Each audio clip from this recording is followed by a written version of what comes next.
I just watched a really sad crash out, and I want to tell you the story about it. It's also kind of an open letter to Therapy and his audience, and also to Drake fans, and also to my own fans, whom I love.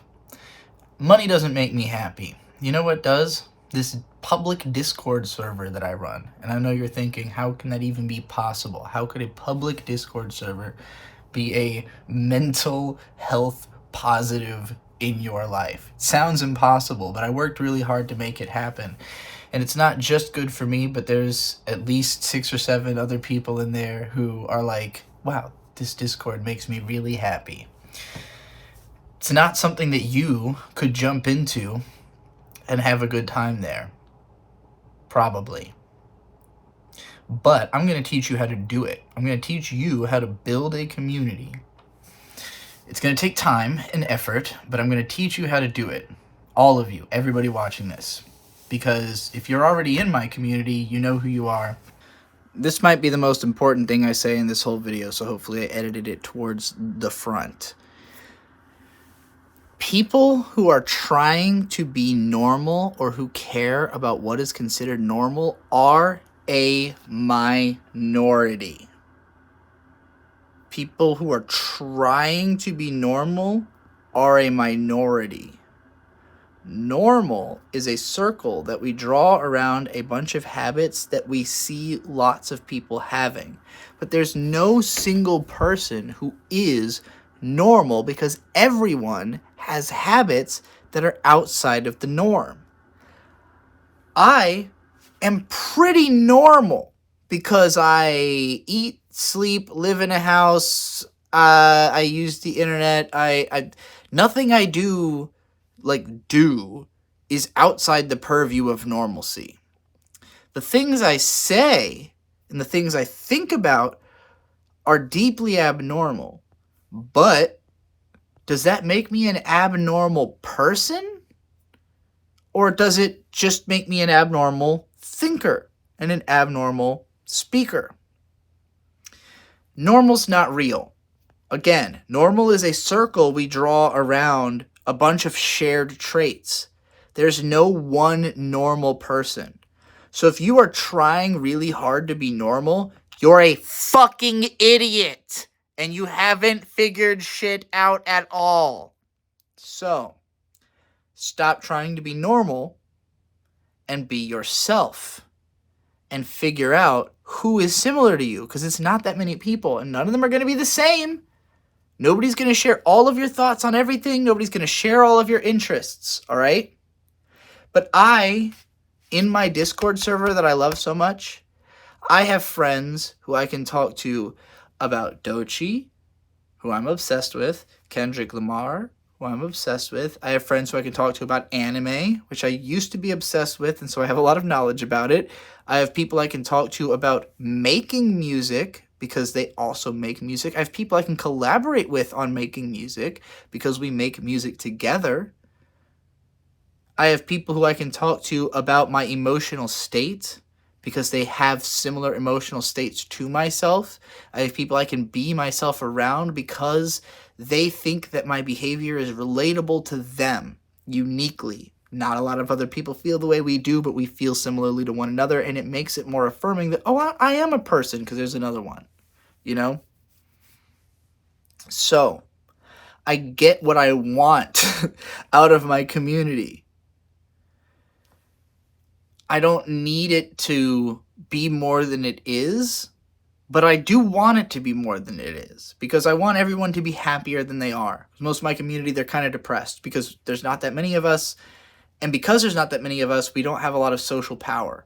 We don't have a lot of power to make our rights known. Our rights feel trampled on. People who are similar to us in other places who don't know about us, we see them suffering, and we're thinking, there but for the grace of God go I. And the grace of God might not last forever, you know? So how do I get more grace of God on my side? We're taking it pretty fucking seriously, is what I'm trying to say. The reason that my Discord is so healthy is because I take it seriously. When I say healthy, I don't mean the mental health of the people inside of it. The Discord exists to help with that, but it's, without it. Look, there's a reason that we're having such a good time together, all right? I take it really seriously. Therapy takes the quality of how his videos sound very seriously. I don't think he takes anything else very seriously. Now, I'm saying this as a fan, maybe fan's a strong word, a listener of Therapy. A long-time listener by now. It's been almost a year, and he makes a lot of content. Now, I don't think this dude has any idea who I am. I don't think he's ever heard of me. I don't think he recognizes my name from comments or from being around. And the reason I don't think that is because he constantly insists that when he turns off the cameras, he's offline. That he just goes and he hangs out with his wife and watches shows and eats Chick-fil-A, and that's his life. You know, this internet stuff doesn't mean shit to him. But if that's true, it makes it really hard to care about what you're doing on the internet. Because if you're not taking it seriously, why would we take it seriously? And if you don't want us to take it seriously, that's fine. But there's more interesting stuff out there. Like, there's people who are doing serious work that we could go and enjoy. Why waste time with something that's not serious? Why waste time with something that's so casual? What makes you so special that you are the one we're going to spend casual time with? Just the quality of the audio of your videos? That's incredibly pretentious. And I will say, when I first discovered Therapy, I was under the impression that it was like an NPR level show because of the audio, because it sounds like an NPR podcast. And I love what Therapy does with the audio. I like what he does musically. I actually think, and we're going to get into this, that he undersells himself considerably as a musical artist. Because in this beef he's created between himself and Curtis King, he told Curtis, I don't do anything but podcast. And Curtis believes that's true because he's never watched Therapy's show. I have watched Therapy's show. The man can freestyle rap. The man can write raps. The man can write music. He wrote all his own music. He has sound drops that are iconic, like the video. We all know the drops. I think about the drops. Therapy is a talented person, but he doesn't think so. Not the way that he credits himself for. He thinks he's talented at mimicking how NPR sounds. But the thing that makes NPR good is the content of the podcast. And Therapy's content is just not at that level. Like, in terms of intellectual content or emotional content, it is deliberately casual. And it creates an odd disconnect as a listener where you hear this pristine audio and you're expecting to hear something like, meaningful being said, and then it's like a very, very casual level of engagement. And I guess, like, for me, who's just consuming like as much hip-hop content as humanly possible, the fact that it's there and it's easy to consume means that I'll put it on in the background. But I have consistently found Therapy's takes more questionable than most of the other content that I consume. And a lot of it comes down to Therapy used to be a Drake fan and isn't anymore, and he talks about it a lot. He brings up the fact that, I liked Drake. It's like a branding thing for him at this point. I liked Drake at one point, now I don't anymore, because I found out that he kissed a 17-year-old on stage. Here's the thing. Drake always sucked. And if that's not your opinion, that's a problem. Because it means that at some point you thought like him. You have the same pathology. The problem with Drake is not just that he likes underage girls. It's the whole package. There was a long list of things Kendrick accused him of in those songs. Those 4 songs, about this guy's problems. all of those are valid criticisms. And it's not that Kendrick's beyond criticism, but let me back up and explain to my audience who has no idea who anybody I'm talking about is what this situation is before I go any further. I'm getting too passionate. I'm too invested in what I'm talking about, knowing that nobody watching this video has any fucking idea what I'm talking about. So, let me back up. Let me tell you, there's a channel called Gatekeep. He's got like 40,000 subscribers. He does pretty well for himself. He streams pretty often. He makes hip-hop reaction content and also personal lifestyle, just kind of podcasting type stuff. I listen to a preposterous amount of YouTube compared to anybody else I've ever spoken to, so I've heard almost all of Gatekeep's videos for the last year or so, in the time since the Kendrick Lamar-Drake beef basically blew all of hip-hop YouTube up tremendously. Now, Gatekeep's narrative is about being a former Drake fan who turned against Drake as of this beef and learning that Drake was into underage girls. And that's the only real reason that he has disconnected from Drake culturally. Now, because his channel is fairly successful talking about this beef, he has been in the same conversation as all the other channels who blew up talking about this beef. But however, all of those come from different perspectives and backgrounds, and his being unique as a former Drake fan is kind of what's made him intriguing in the space, and he's used it marketing-wise to his advantage in that sense. But it also lends itself to, like, well, okay, the rest of us hated Drake the whole time, so have you addressed the undercurrent issues with Drake, like with having been a Drake fan, you know, for all this time? And this video I'm making is about how you can address those undercurrent issues, which he has clearly not, based on this crash out that just happened. Now, what this crash out is about is that Gatekeep put out a video yesterday, which is called The Collective Kicked Me Out. Now, The Collective is a Discord server. I realize me knowing about this makes me invested on a level that people shouldn't be, but Gatekeep made all this public. I shouldn't know this much. Gatekeep making all this public is why I know all this, and I should not know this, okay? So I'm not going to try to tell you even as much as he said, because I think he said way too much about a private Discord server that no one in his audience is a part of, and that he's not anymore either, because he got kicked out of it. So, I hope that, like, when I say it like this, I hope it really sinks in how crazy this actually is. Because, okay, Gatekeep made a video called The Collective Kicked Me Out. The Collective, again, is a Discord server that Gatekeep did not create. And is in many ways the like youngest member of, and I don't mean that in terms of age, I mean in terms of like accomplishment, or like in terms of like having created something within the space that is beneficial to everybody else, you know? Like, he stands the most to gain by being in the collective based on who I know to be in it.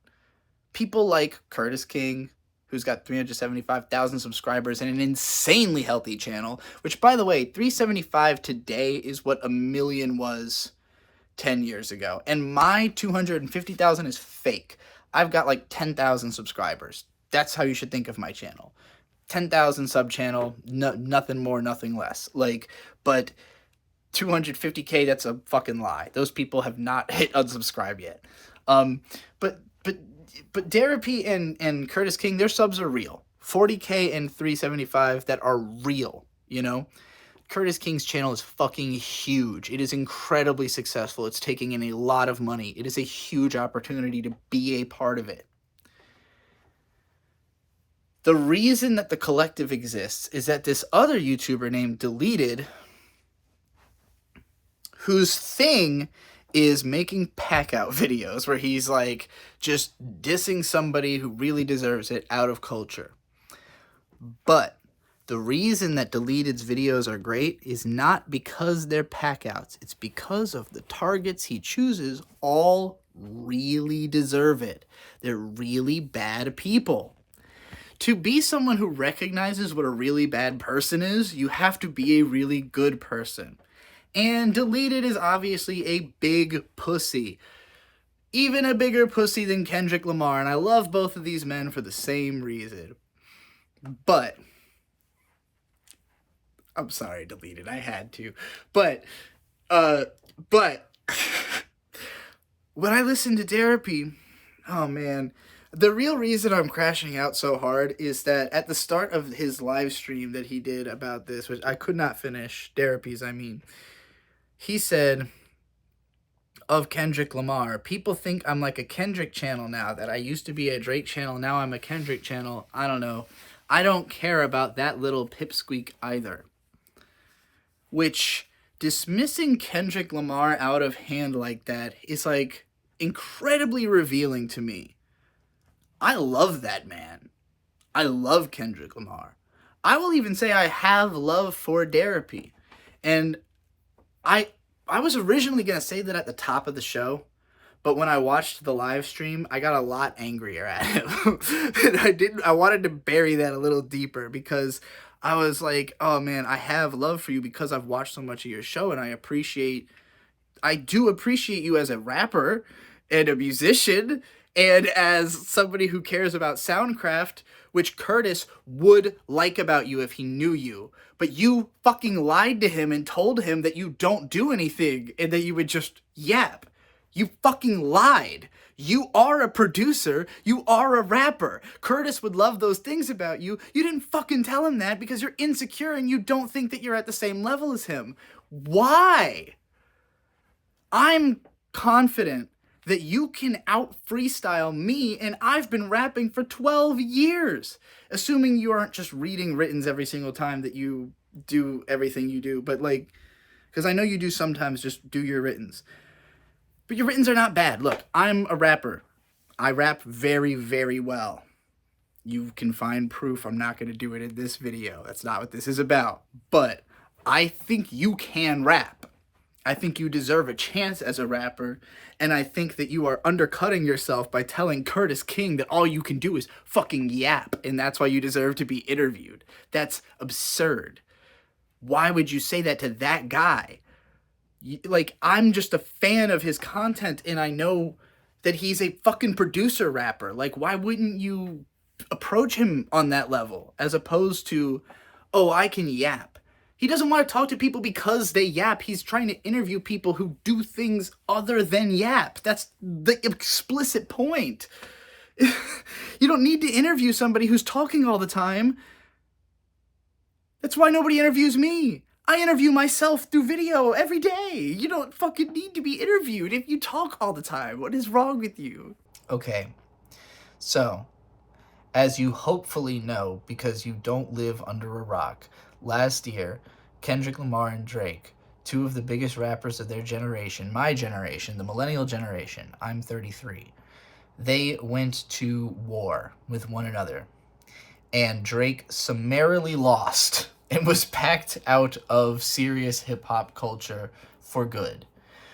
But for that to have happened, there had to have already been a massive oppositional force to Drake. People had to have already hated him. So to be somebody who only finally started hating Drake when it was no longer cool to like Drake suggests a lot about you as a person. Because if that was your guy, if that's a guy you connected with on an emotional level, that means you never watched or took seriously what Anthony Fantano said about Drake or what the Company Man said about Drake for the last 12 years. You know, that these two guys have been relevant, Kendrick and Drake. If you have been consuming all of each of their content and all of the content about these two guys that's on YouTube that spurred this community that you are now entering, you would know that Drake was never liked here. You know, the people who are coming into this because of the fact that they don't have to pretend to like Drake anymore, like Torre, right? Like, I think Torre being on YouTube now is because the space has opened up into, oh, I can be real hip hop here now because Kendrick made that possible on YouTube. It was there, but it was, you know, the biggest voice on YouTube had been DJ Academics, and he was a Drake stan. So the idea of like talking about Drake on YouTube was that, oh well, you have to be positive about him because overall he's popular, and if you come down on him, you're gonna look like you're just mad at him for being popular, you know. And then as soon as he's not popular anymore, suddenly we're investigating his behavior. Why weren't you investigating his behavior? Why don't you look into the artists you consume? Why aren't you thinking about the messages of the content? Why don't you take it seriously? The rest of us were. The rest of us took it seriously this whole time. That's why we've been talking about it this whole time. We've been trying to get people to listen. So when you say you're a Drake fan for 12 years until he became unpopular, the rest of us look at you like, so you didn't hear any of what we were saying, or you didn't take it seriously, or where were you for these whole fucking 12 years that Drake has sucked?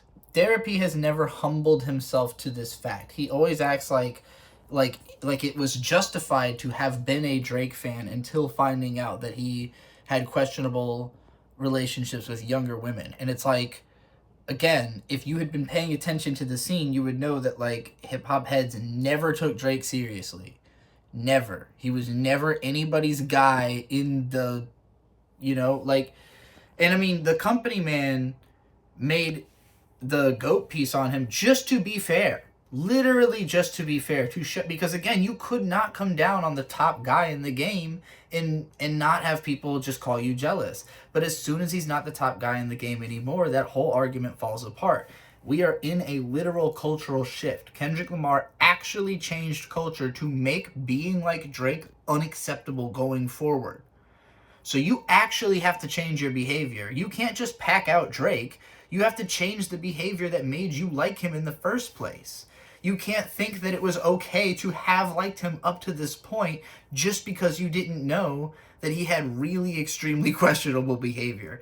And this is coming from me, who my behavior is questionable enough that people are going to send you clips of things that I've said and be like, oh, well, she said this, so she's not allowed to come down on you on a moral level. I'm not coming down on a moral level. This is about how to move through culture effectively. I don't get to be on shows that I watch because I'm problematic and I know it. I'm not trying. I would never ask to try to be on Culture United. I would never ask to try to be on The Collective. I watch these shows. I love these shows, and I'm a great podcaster. I do not think I belong on these shows. I hope the reasons are obvious. But Therapy doesn't have that level of respect. He believed that he belonged as much as everybody else because he believed that everybody is equal in the environment because they are trying to operate as equals. But that takes effort. It takes effort towards creating a sensation of equality. And if you are acting in a way that's pick me behavior, which is all Curtis is accusing you of, is pick me behavior, which is self evident in the things that you've said, you act like Drake. I'm gonna have to break it down in more depth. Therapy was in this collective Discord that was created by this YouTuber Deleted to gather together all of the YouTubers who had blown up through the Kendrick Lamar Drake beef, who seemed to be of quality, and to create shows, trade secrets, you know, just be friends, basically, just trying to network, you know. If you're a YouTuber, you understand this is what we all do. The fact that Deleted was able to gather the group that he did is a tremendous cosign of his character in and of itself, because the company man, in my mind, is the greatest hip-hop journalist. He will eventually be recognized as the greatest hip-hop journalist of all time. I mean, if hip-hop lives forever and is still recognizable as hip-hop, then there might be someone who can surpass him one day. But I think he will, for now, be the greatest hip-hop journalist of all time. And This is now my goat piece on Justin Hunt. No, it's not. That already exists out there. There's plenty of people writing Justin out there. I have been watching Culture United and The Collective and most of the channels that are in those shows. Again, I don't want to go down the whole list of names. I've already made videos where I recommend every good YouTuber that exists, and if you're not following everybody I talked about, that's on you. But I love most of these channels, and as I watched their shows, I could see who socially was not connecting with the others. And I could tell that Therapy has a lack of, he just doesn't take the social aspect of it seriously enough. Again, he's treating it like, oh, this is all a show we're doing. And it's not just a show, though. It's a show about something. It's a show about promoting a certain type of culture that we want to see. A culture that Drake has never represented, that Kendrick Lamar has always represented. And if you're going to reduce Kendrick Lamar to a pipsqueak, say you're bigger than himself, but it's not enough, buddy. What you fucking talking about? Okay, I had to end up in the bathroom. I know the audio is not the best, but it's just easier for me to be in here. This is where I like to stand around and drink, all right? I have issues, okay? I have a major dissociative disorder. When I open my mouth, I'm crashing out. That's it. If you hear me speaking, I'm crashing out. And I don't mean like, oh, she's gonna crash out. I mean, like, if I'm speaking, I've already begun the crash out. I'm usually not saying anything. I'm usually just sitting there staring into space, listening to other people and typing on my keyboard. I don't talk like that, all right? It takes a lot to make me talk. A lot. I have to really either trust you or get drunk.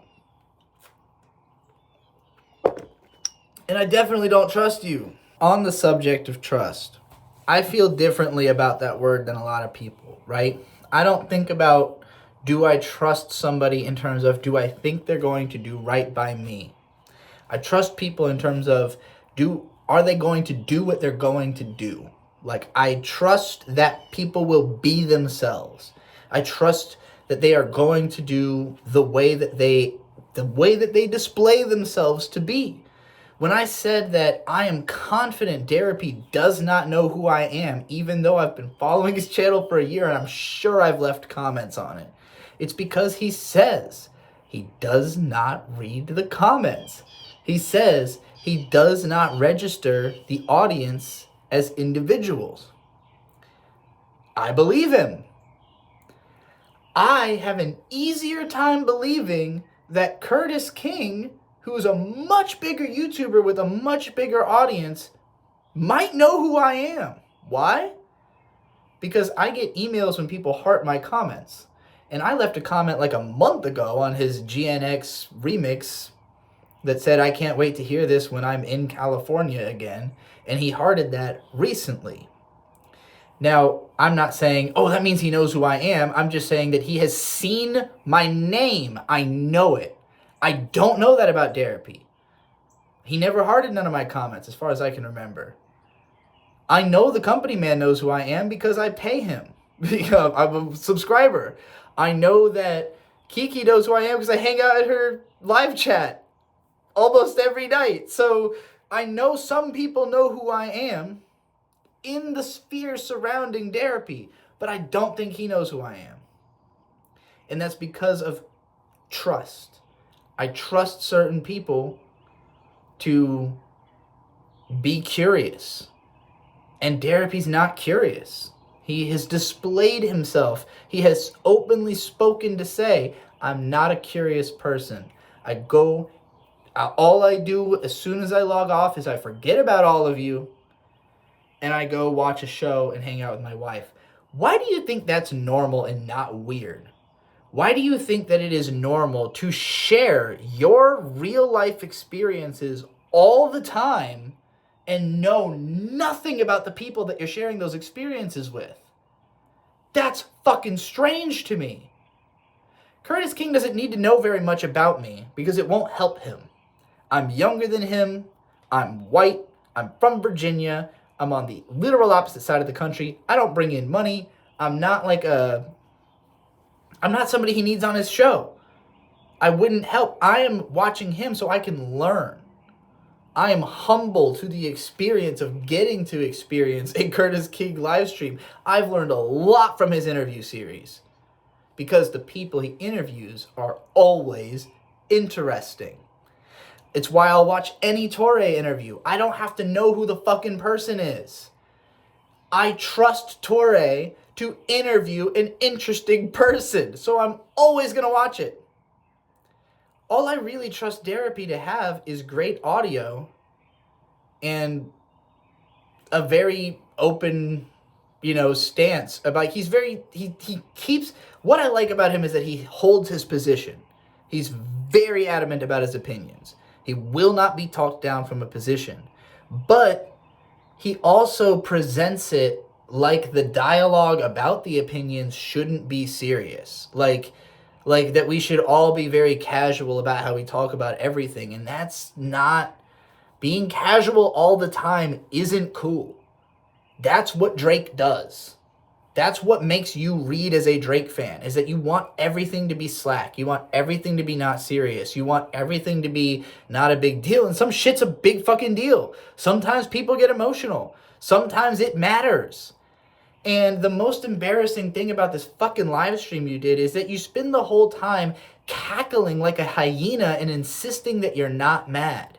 You don't act that way most of the time. I know. You might not know who I am, but I watch enough of your live streams to know that you don't normally cackle like a hyena between every two fucking words you say. You're acting different.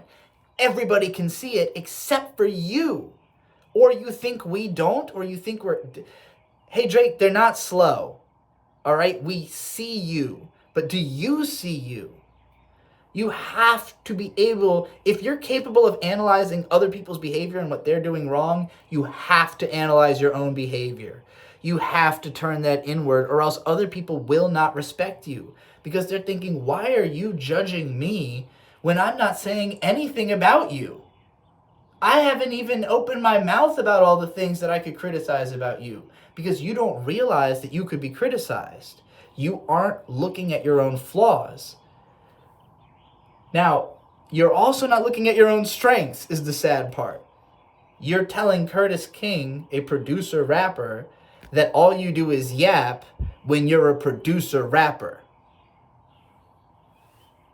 Doesn't make any fucking sense to me.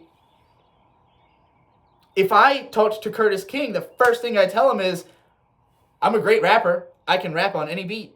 Send me any beat, I'll rap on it right now. Just send me a fucking beat. Yo.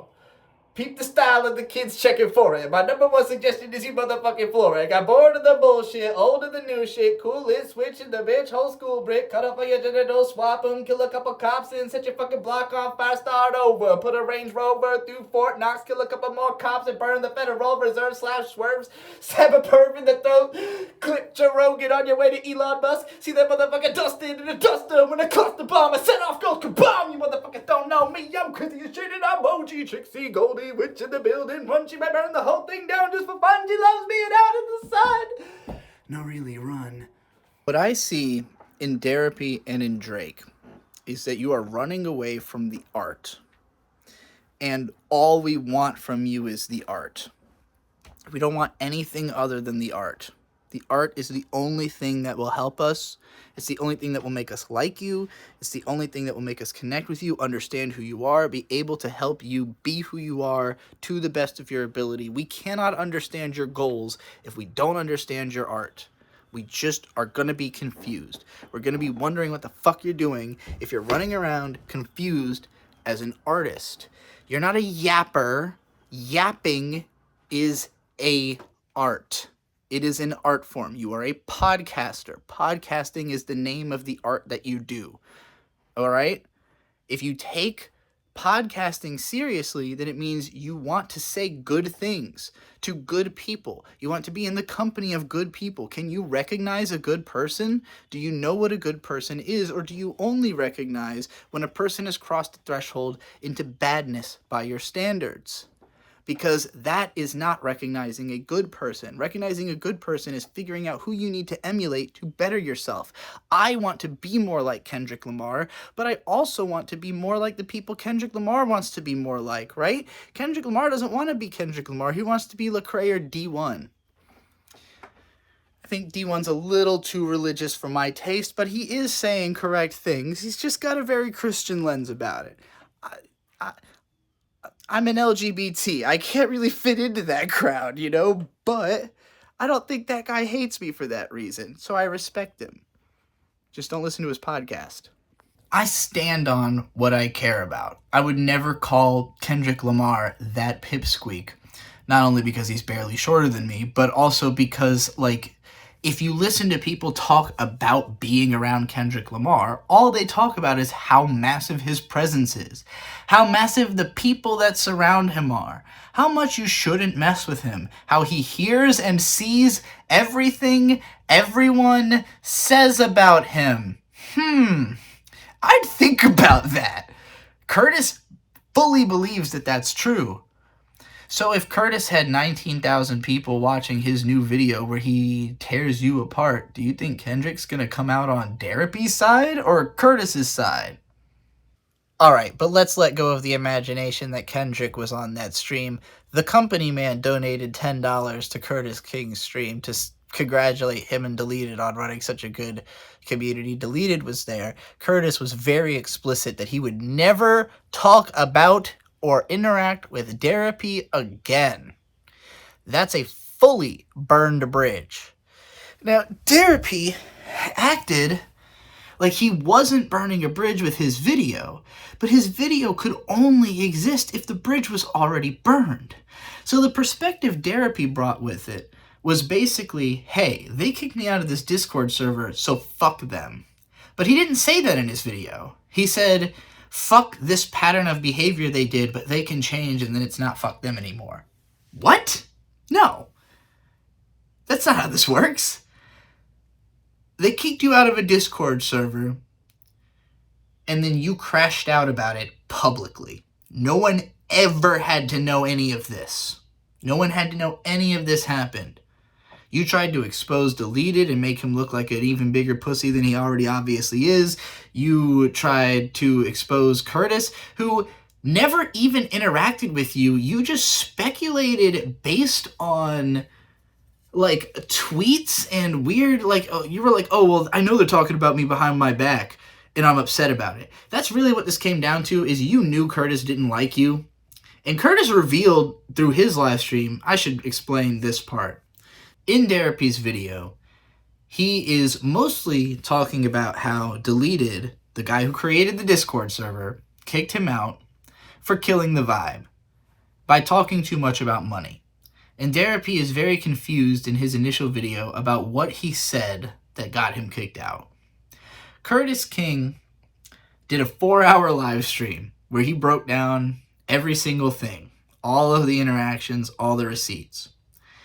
And by the end of that live stream, I felt like I had a pretty full picture of what had happened, just because I've interacted with people who act exactly the same way that Therapy does throughout my life. I see this pattern of behavior, and I'm like, oh no, don't do this. Don't do this. You know, like, please stop. Please stop. Please stop, Therapy. You're not taking it seriously enough. You're just not taking it seriously enough. And there's all these moments where Therapy says things like, was I the first one to say yes every time? Sure, because, you know, I'm gung-ho. No, you're desperate. The reason nobody else would be first to say something is they're all doing something else. You're not doing anything else. And you're signaling that constantly. You keep telling people literally that you're not doing anything else. You need to be doing something else. Everyone else is doing something else. They're not just yapping. That's... Y'all don't understand. Being somebody whose thing is media analysis and existing in the parasocial environment of YouTube is such a surreal... I'm talking to people who don't know me as though they're like personal friends of mine. And I know that it's going to fuck with their minds really badly, but it's because they're not Again, therapy's not taking it seriously enough. I expect my fans to talk to me like they know me. They always do. Why wouldn't they? They know me. They've heard my voice more than my family has by a long shot, because my family doesn't watch my fucking videos, and I only talk in the fucking videos. So if you don't watch the fucking videos, you don't know me. I like talking to people who know me. I like talking to my fans. That's why I have a Discord server with my most hardcore fans in it, because they fucking know me. And chances are the reason they like me so much is because they feel the same way I do about shit. And I really had to be tremendously honest to find those people. Because for a long time, I was just trying to reach the highest number of people possible, which means talk about the most popular thing. It means make videos that appeal to the most people, that are self-explanatory, that everybody can understand, that are easily accessible. Nothing like this video you're watching right now. But I know that the people in my Discord server that I talk to every day are going to watch this video, even though they have no idea who Therapy is, even though they have no idea who Curtis King is. Everything they're going to want to know about those guys, they're going to learn through me anyways, because they know, they trust that whatever I go and watch, whatever's interesting about it, I'm going to digest it and I'm going to give it to them because I care about them, because they're my friends. And they're my friends because they've been there for me for 12 fucking years. I feel like I'm about to have my Dochi denial as a river crash out moment. But like, look, I like talking to people on Discord because I'm slow. I have a hard time participating in conversations at a rate that keeps the conversation going. I have thoughts that take me a while to think about because you'll say something and I'll think about it, and I'll keep thinking about it, and I'll keep thinking about it until I've thought of the perfect response, and then I'll say it, because I love conversation. I love the act of it. But doing it in real time, while it can be more satisfying, and there's more you can get out of being around people than just conversation. If we're talking about the pure expression of what are you thinking, what do you mean, what are you trying to say, it takes fucking deliberation and time, and writing gives you time to do that. And so I love talking to people through writing. I've been doing it since I was a kid. I've been on the internet since I was 11 in 2001. And I spent a lot of time trying to learn how to fit in on the internet, only to figure out that nobody on the internet fits in, because the only reason you end up on the internet is because you don't fit in. Why don't you fit in, though? Is it because you're hoping for society to be better than most people are hoping for it to be? Or is it because you don't fit into society and so you think it all sucks and you can't take any of it seriously?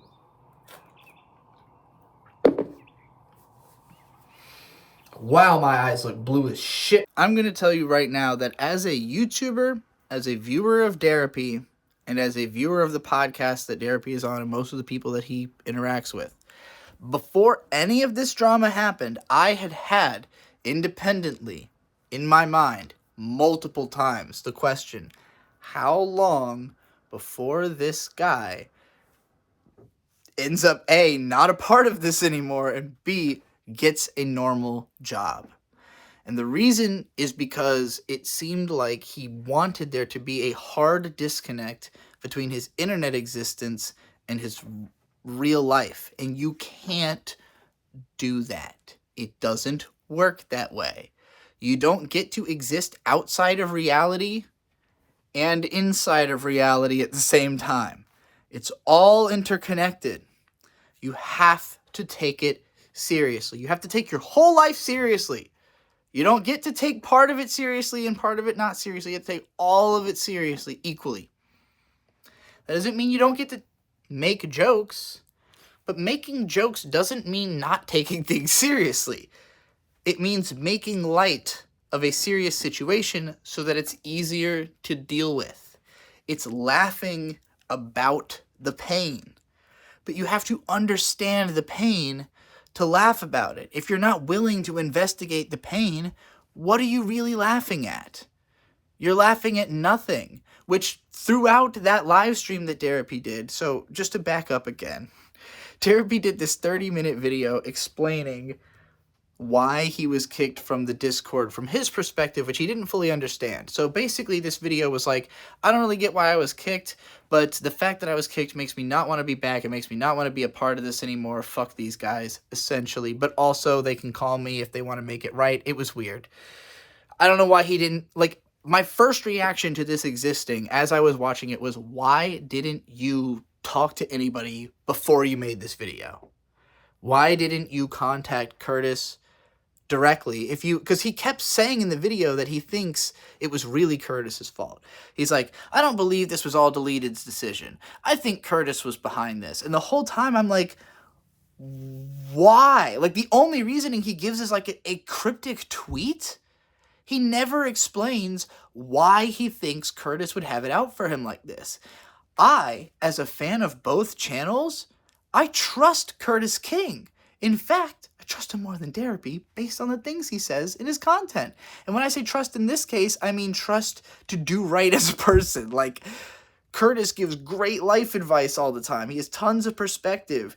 Gatekeep's younger than me. He doesn't have much to offer me in that regard. So, like, so when he starts saying, like, I think this is Curtis's fault, I'm like, well, okay, it feels like you're trying to turn me against Curtis King, who I love and am a fan of, you know, at least as much as I am of you. You know, I have love for everybody, but this guy is he's given me lots of reasons, good reasons, you know. Why would I turn against him without really good reason, you know? And the undercurrent of this video was like, fuck Deleted and fuck Curtis King. And I was like, well, wait, hold on. I understand being upset at Deleted for doing these things to you, but you're dragging Curtis into this, who you don't really have evidence of his involvement. It's kind of like Drake dragging Dave Free into shit, you know? Like, well, what the fuck did he have anything to do with this, you know? Just like another guy whose name is there, so you threw it in? I don't know. It was weird to me when I was watching Gatekeep's video. And as soon as I finished Gatekeep's video, Gatekeep went live. Now, I was about to go live myself. I was getting set up to play Umineko Chapter 3. I pushed back Umineko because I was watching Gatekeep's video, because I was like, oh my god, I can't believe there's fucking drama in this space. But also, if it was going to happen, I knew it would happen with this dude in this way. And it's because I knew he doesn't take things seriously enough.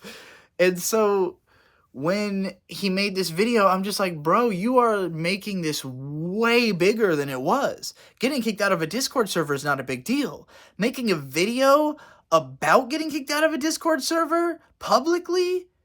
You just got 19,000 people involved in a situation that involved 3 people. I hope when I put it like that, it makes it clear why I'm making a video about this. Again, I should have no knowledge of this situation whatsoever. It's insane that I know this much about what's going on. Insane. Gatekeep did that. I hope that's sinking in for him. I hope he sees this video.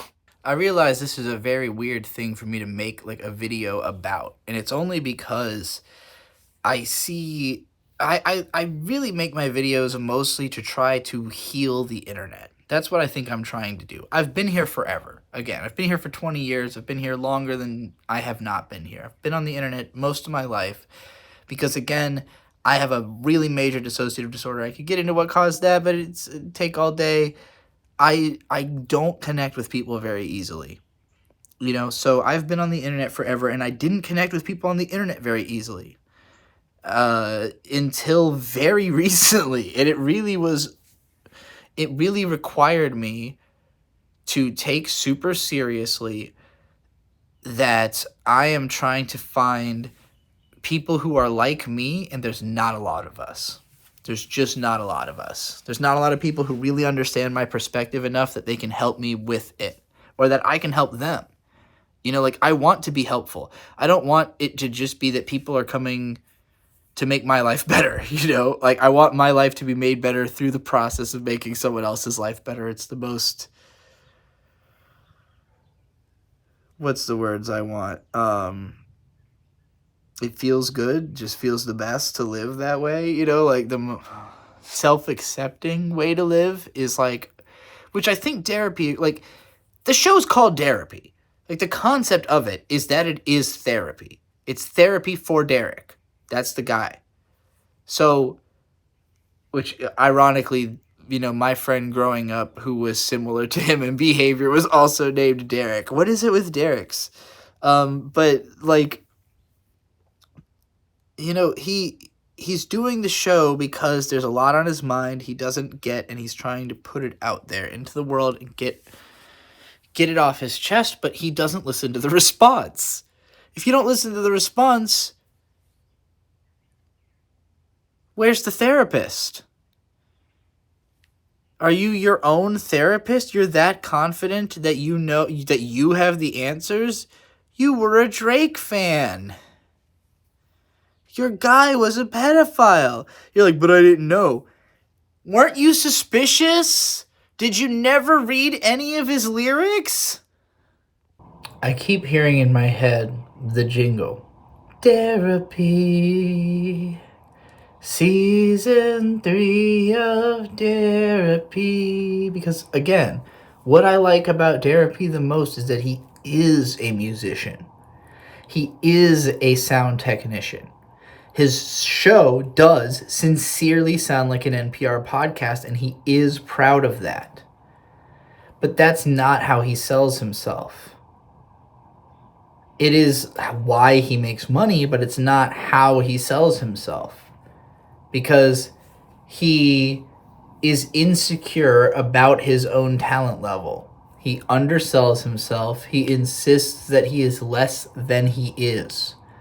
Because he thinks that he can't be competitive in all of the realms that he's actually in. He thinks, well, I rap, but I'm not a great rapper. Why not? You don't get to be a rapper and not say you're a great rapper, first of all. That's just not how it works. Part of rapping is being a great rapper. That's step one of rapping, is you have to be a great rapper. Period. That's the game. If you are not a great rapper, don't do it publicly. Just shut the fuck up and stop rapping. Now, Therapy, I think you're a great rapper. Compared to anybody who wouldn't be able to do it publicly. Like, what the fuck are you talking about? You publicly rap and you do it successfully. Like, I don't mean successfully like you make money through your rap. I mean like you successfully perform raps publicly. Why are you not identifying as a rapper? I'm sorry. This isn't just about Therapy, I'm realizing. Like, I mean, I have so many songs dedicated to all the fucking half rappers I know. You know, wake up early and I slap 3 rappers by daybreak. Today is a payday, not a fucking play date, dude. Fake creatives love to sit around and talk, and when it's time to scroll and fall into the booth, they bitch and balk. I'm talking about you, and you, Sylvain, you knew that. Naming names as inspirations, though, would take the whole track. So much whack shit from so many deadbeats losing sight of me as I keep trudging up to peak. God damn. The more I talk, the more I realize I'm like the more I talk, the more I realize I'm narrowly avoiding starting a rap beef with Therapy over the fact that he doesn't treat himself like a rapper, and that I'm fairly confident I can out-rap him, but at the very least that he is capable of participating on a level similar to mine. I don't know, prove it, bitch. Let's see what you got. Hey! Damn, my alter ego straight slipped out there. This whole thing is too hip hop. It's exactly as hip hop as it's supposed to be, obviously, but it's fucking with me, right? Like, I left the comment on Therapy's video yesterday. I said it's all happening. It's not pretty, but it's definitely hip hop. And I was trying to be pretty forgiving to him at the time. Like, when he made his initial video, my thought was like, this makes me sad because I don't like to see this infighting in a group that I care about, and I like everybody involved.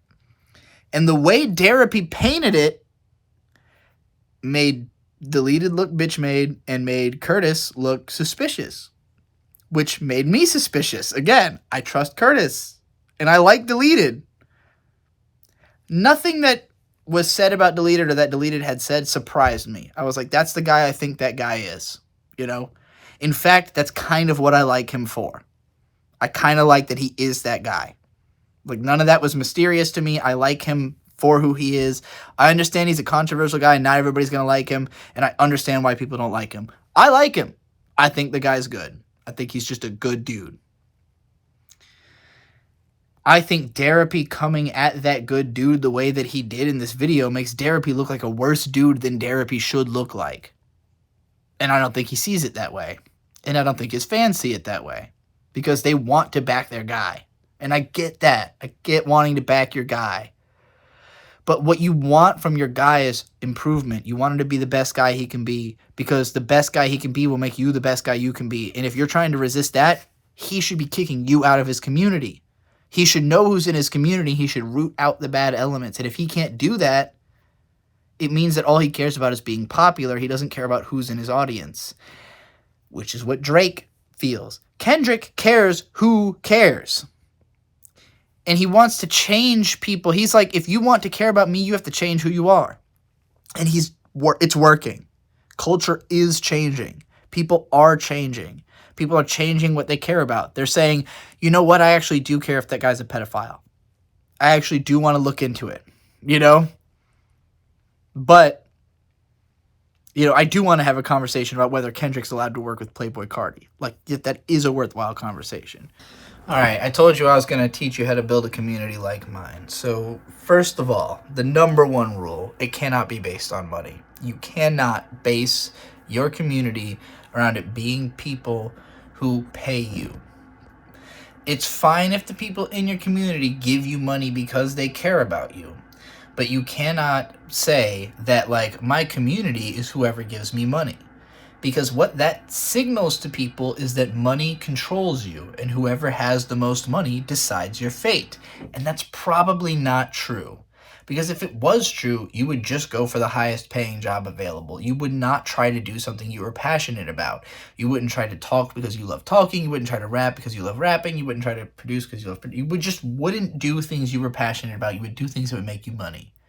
And so if you try to combine the money and passion and you say, oh, I'm going to do whatever makes me the most money within the realm of things I'm passionate about, well, okay, that's a little more fine. But again, if somebody comes to you and says, well, I have, 10 grand for you to make this song that I want you to make, it's like, sure, you like making songs, but did you want to make that song? It might be worth it for 10 grand, especially if it's not like a horrible experience.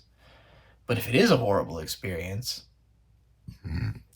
was it worth it? Or is this person really trustworthy to give you 10 grand if they don't even, probably not. There's just a lot that goes into, like, you cannot let money be your guiding principle. It has to be that money is a part of how you accomplish what you want to do. In light of this, you have to make a decision. There's two ways that you can have community in your life and make money. Either you make money through the same means that you have community, which means you have to be very serious about both things, or the two things are completely separate. And Derapy implies that they're completely separate, but when he talks about the separation, he says, when I'm not on the internet, I hang out with my girlfriend or wife, whatever, and I eat Chick-fil-A. Like, there's no community. There is no community in Derapy's life. He does not describe having a community outside the internet. That's why he's using the internet so much, because he wants a sense of community. But he gets the sense of community by seeing the numbers. He doesn't care who's behind the numbers. He doesn't know who his commenters are. He doesn't know who his viewers are. He doesn't even know who I am. Even though I'm like a big YouTuber who's been around for more than a decade who leaves comments on his videos, I am confident other people he talks to know who I am, even if they haven't ever reached out to me, because there are ways you can signal things like that, and I'm an understanding. I know why I'm not in the conversation, y'all. The thing is, you have to be true to yourself. If you want to have what you're trying to get, you have to be honest. You have to just say what you're really feeling, what you're really thinking. You don't do a 30-minute video about getting kicked from a Discord immediately if it's not really affecting you emotionally. You definitely don't do a live stream right after that if it's not really affecting you emotionally. You definitely don't laugh nervously the whole time you're doing that live stream if it's not really affecting you emotionally. Therapy. I see through you. And I see through you because you talk about yourself constantly. If it makes you uncomfortable that I know this much about you, shut the fuck up.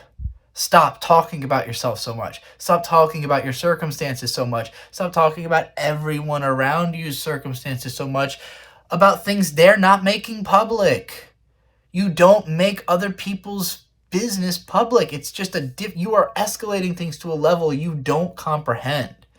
Like, getting kicked from a Discord server privately, talking about it publicly. These are different whole realms of seriousness. You took it to a level way past what was right for you to do. I should not be in this conversation. I should not know who's in that Discord. I should not know what Deleted said to you in private. I should not have had 4 hours of Curtis King reacting to you and unpacking your behavior to watch before I decided how I was going to respond to this. Because initially I wouldn't have had anything to say. I didn't think I knew enough of the situation. Curtis King made a 4-hour live stream where he pointed out how he had aggressively opposed your trolling on multiple live streams. Now, I think part of why I relate to this is I've been in Curtis's position. I'm going to call out a friend of mine. He might see this video. Sparky's World. Because I had a similar situation with this friend of mine. And I forgive this. This was a long time ago. Sparky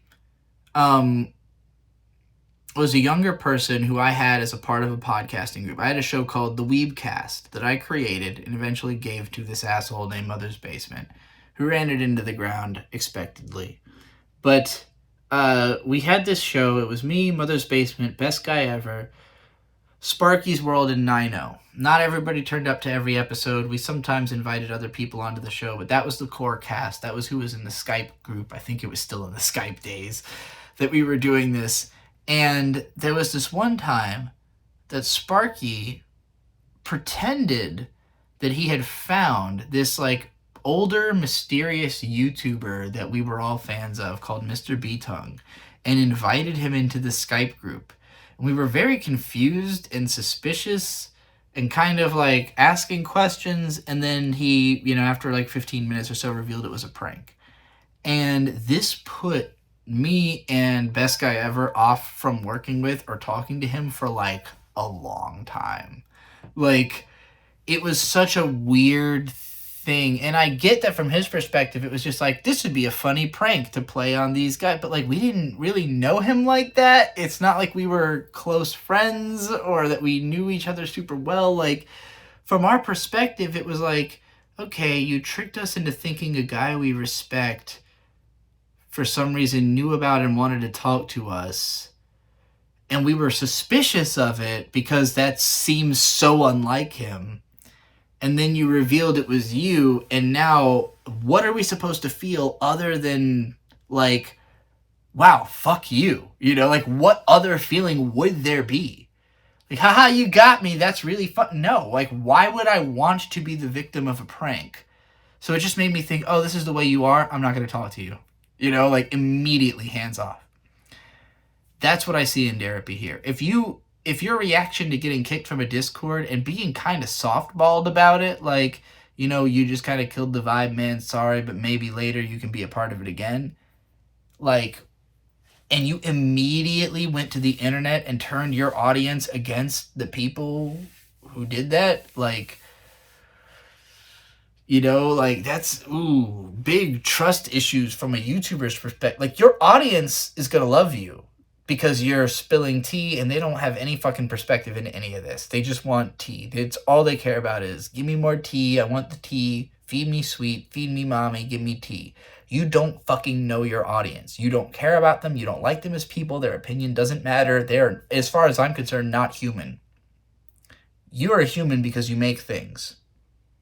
Those people, I don't know who they are. The things they make are terrible. They make bad comments. That's a terrible way to live. If the only thing you've ever made is bad comments, you don't deserve life. Sorry. It's just the way it is.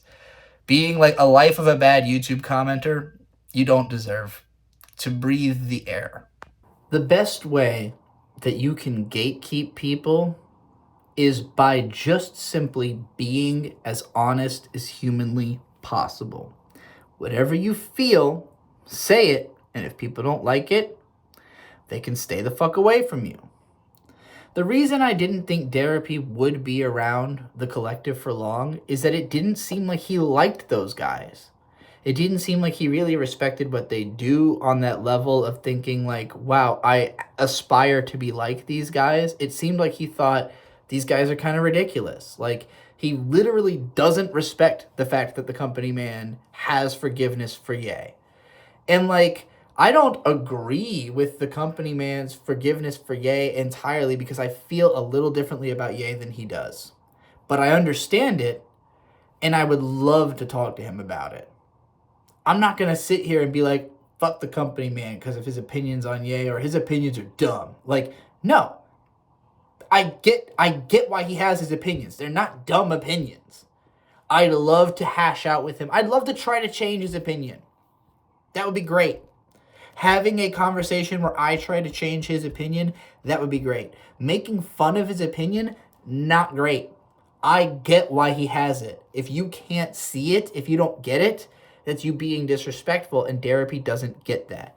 He was openly disrespectful, and I felt that the moment it happened because I love the company man. So when he was talking about his opinion of Ye, I was sitting there thinking, I have a lot to say, but I get you. And then Gatekeep just came out and said, I don't get you at all. Fuck Ye. Fuck you for saying not fuck Ye.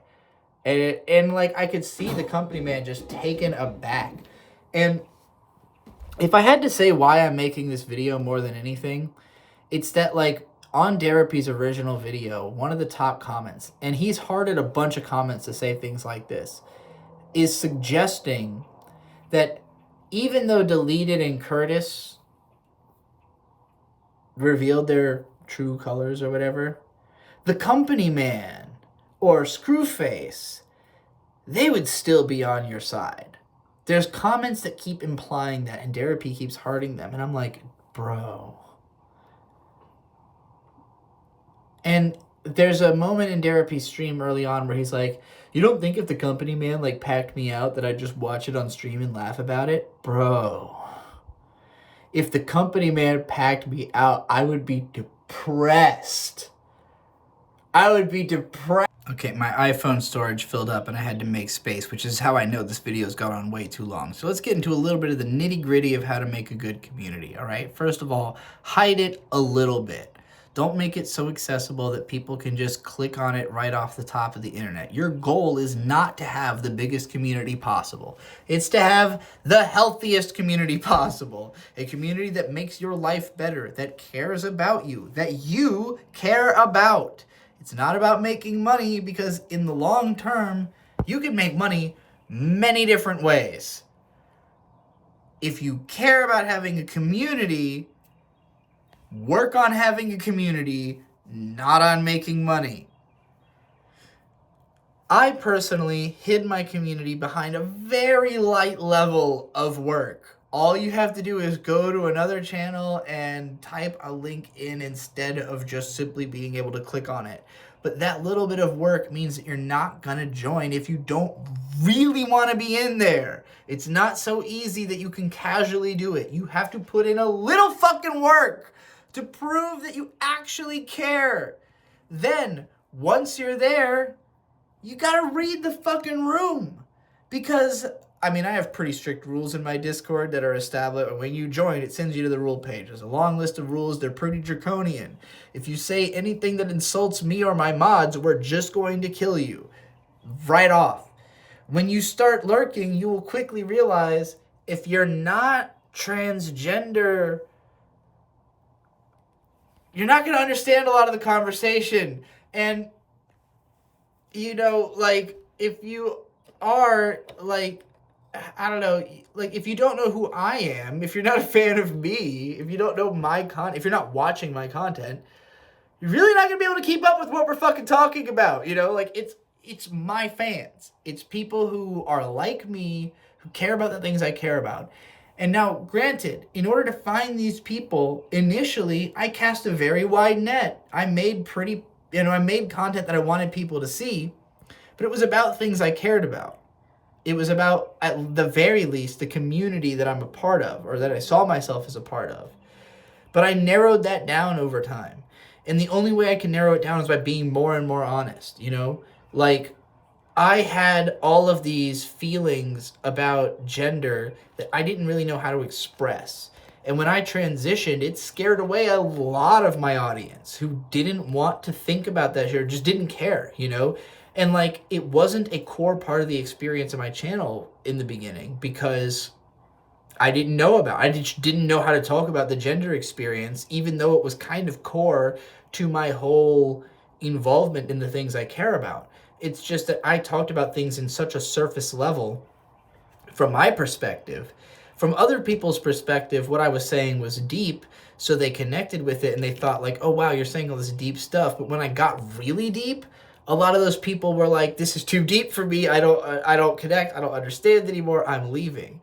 And it's only when I got to that depth and there were people who are still there that I could really connect with those people, you know? So most of the people who I really connect with, part of it is that they're trans, part of it is that they watch anime, part of it is probably that they're a furry, part of it is probably that they don't fit in with any one specific community in the real world, but they have been a part of the internet culture for a very long time, but they also don't like the internet culture. They didn't fit into any other part of it. They've been on the internet for a long time, but they never fit in with anybody anywhere until they joined my server. That's a very small group of very specific people. Will they all be with me forever? I don't know. I don't know how many of these people will be around for how long. I don't know how many of their lives are going to take them away from me, or my life will take me away from them. I just don't know. But for right now, it's good for me. It's good for them. It's just a good place to be. It's a good thing happening in my life, and it's why I'm doing this. It's what compels me to keep making videos, is they're for the people in my Discord. They're for the people that are still watching the channel. And in some level, they're for the people who I'm speaking to who aren't in my Discord, but who I know who they are, who they're not keeping up with my live streams. But when I make a real video with a name like How to Stop Being a Drake Fan, I know some people who are going to turn up to this video. Who they don't watch me, they don't know who I am on that level, but they know that what I'm saying in this video matters. Shout out to everybody who turned up. If you turned up, I probably love you. If you made it this far in the video, I definitely love you. And that's real love. And when I keep saying that, I know Therapy will look at that and say, like, how can you love me? You don't know me. Bitch, I know you. You fucking post constantly. What's not to know? Do you know you? That's the question. I've been Trixie the Golden Witch. All my links are in the description. I think I said everything I had to say. God, I hope so. Almost forgot this very important pro tip. There is no general discussion in my Discord. Every single one of the boards is a specific topic that I want people to talk, like that I want to hear discussion about, so that nobody ever talks about anything I don't care about in my Discord, or anything that's not worth talking about. Direct discussion. Make it the thing you want it to be. Don't just let it happen. The one they call the vision that bears the gift.